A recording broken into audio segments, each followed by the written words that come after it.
नमस्कार। आप सभी के अपने चैनल जय गुरुदेव उत्तराखंड पर एक बार फिर से बहुत बहुत स्वागत है। कामना करते हैं कि आप और आपके परिजन सभी स्वस्थ होंगे। इसी कामना के साथ बढ़ते हैं आज के अद्भुत क्रमांक की ओर। आज आपके लिए एक ऐसा अद्भुत क्रमांक लेकर आए हैं जिसमें कि आप सभी की बहुत सारी प्रतिक्रियाएं हमारे पास आ रही थी कि जीवन में बहुत प्रयास करते हैं, हम अपने जीवन को पूरी तरह से बदलना चाहते हैं, अच्छी सोच भी रखते हैं, अच्छे विचार भी रखते हैं, अच्छे कार्य भी करते हैं, लेकिन फिर भी असफलता के बाद फिर से असफलता का क्रम हमारे जीवन में क्यों आ रहा है, और अगर ये क्रम आ रहा है तो इससे कैसे निजात पाएं, कैसे अपने जीवन में फिर से वापस लौटें, कैसे जीवन की गाड़ी को फिर से पटरी पर लेकर आएं। तो ये प्रश्न आपके बहुत ही मिश्रित स्वरूप में हमारे पास आ रहे थे। तो आज का ये क्रमांक इसी पर केंद्रित है और साथ साथ में आपको बताएंगे कि श्री महाराज जी की कौन सी शिक्षा, कौन सा मार्गदर्शन आपको इस परेशानी से निकलने में सहायता करेगा। तो आइए बिना समय व्यर्थ किए हुए बढ़ते हैं आज के अद्भुत क्रमांक की ओर। श्री महाराज जी की एक बहुत अद्भुत शिक्षा है। श्री महाराज जी कहते हैं कि जो व्यक्ति जीवन में नकारात्मक और सकारात्मक प्रभावों के साथ एक समान से व्यवहार करते हैं, ऐसे व्यक्ति कभी भी इस परेशानी में फंसते ही नहीं है। अब देखिए, आपको मैं बताता हूं किस प्रकार से।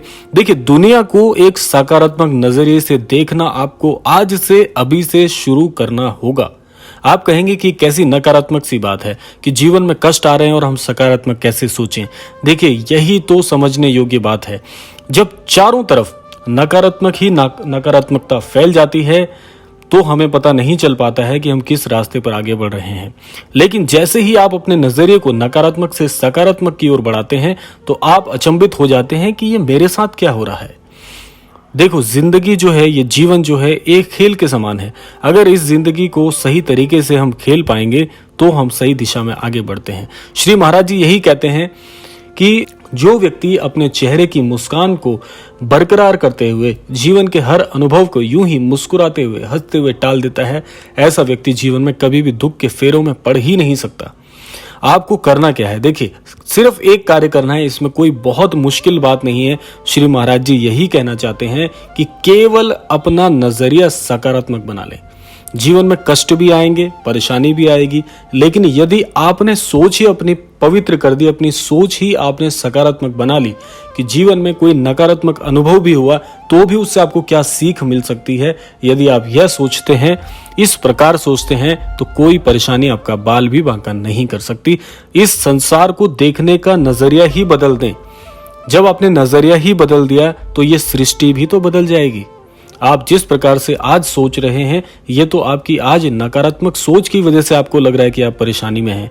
आप अपने नजरिए को बदल दें। आप सोचें कि जब जीवन में कोई कष्ट आता है तो मेरे ईश्वर मेरी परीक्षा लेना चाह रहे हैं कि अमुक भक्त यदि इस परेशानी से गुजर रहा है तो कैसे ये मेरे अनुभव के साथ, मेरी पूजा विधि करने के साथ साथ कैसे आगे बढ़ सकता है। तो क्या आप परीक्षा से भाग जाएंगे, परीक्षा में नहीं बैठेंगे? तो परीक्षा से बचना कोई परीक्षा का हल थोड़ी है। जीवन में जो अनुभव आते हैं वो अनुभव आपको क्या सिखा के जाते हैं, यही नजरिया आपको जीवन में रखना है बस। तो इस वजह से आपके जीवन में आपको शक्ति मिलेगी, इच्छा शक्ति बढ़ेगी। और महाराज जी भी यही चाहते हैं कि हमारे जो अनन्य भक्त हैं वो महाराज जी के बड़े दुलारे होते हैं। और महाराज जी जब साथ है तो आपको सोचने की, भय करने की आवश्यकता ही नहीं है। यह तो आपके विश्वास को भी दर्शाता है कि आप महाराज जी पर कितना विश्वास करते हैं। इसके अलावा श्री महाराज जी एक शिक्षा और सभी को प्रदान करते हैं कि जीवन में स्वयं से भी आप अत्यधिक प्यार करिए। जीवन में स्वयं से भी आप उतना ही स्वयं को आदर दीजिए जितना कि आप परमेश्वर को देते हैं। क्योंकि देखिए, इसको अगर आप थोड़े और गहराई से समझने का प्रयास करते हैं तो बात बिल्कुल जल की तरह स्वच्छ हो जाएगी। कहने का आशय यह है कि प्रत्येक व्यक्ति के अंतर मन में ईश्वर का वास होता है। तो प्रत्येक व्यक्ति में आप भी आते हैं, मैं भी आता हूं, और जन भी आते हैं। इस समाज के प्रत्येक व्यक्ति के अंदर ईश्वर का वास है। महाराज जी कहते हैं कि प्रत्येक व्यक्ति में श्री राम को देखो।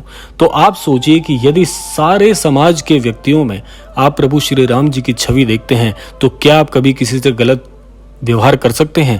क्या किसी के प्रति गलत विचार रख सकते हैं? क्या आप ईश्वर से दुश्मनी ले सकते हैं? नहीं। तो इसीलिए महाराज जी यही चाहते हैं कि जिस प्रकार से आप स्वयं को प्रेम करते हैं और नहीं करते तो करना चाहिए।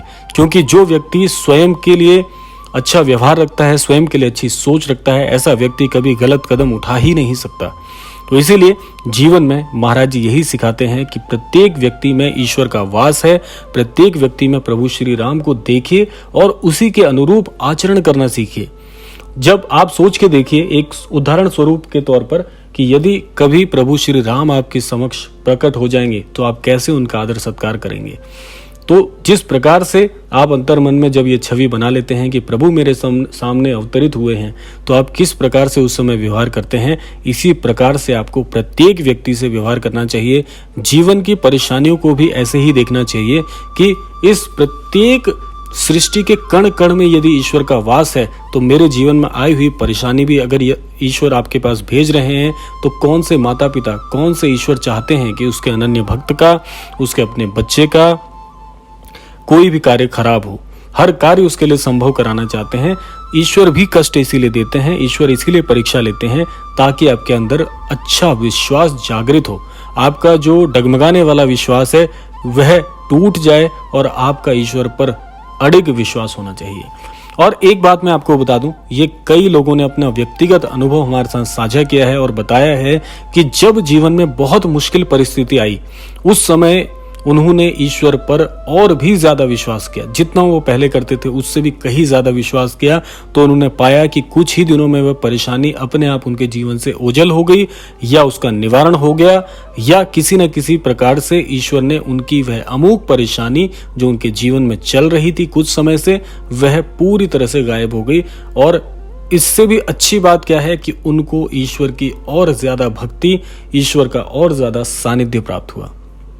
यही महाराज जी आपको सिखाते हैं कि प्रत्येक परिस्थिति में, बुरे से बुरे दिनों में भी ईश्वर को इतना शिद्दत से आप याद कीजिए, इतना शिद्दत से आप उनका नाम लीजिए कि आप ईश्वर के और ईश्वर आपके होकर रह जाएं और वो परेशानी जिस वजह से आप परेशान चल रहे थे उसका जिक्र भी ना हो और वो जीवन से बिल्कुल ओझल हो जाए। यह होती है सच्ची भक्ति।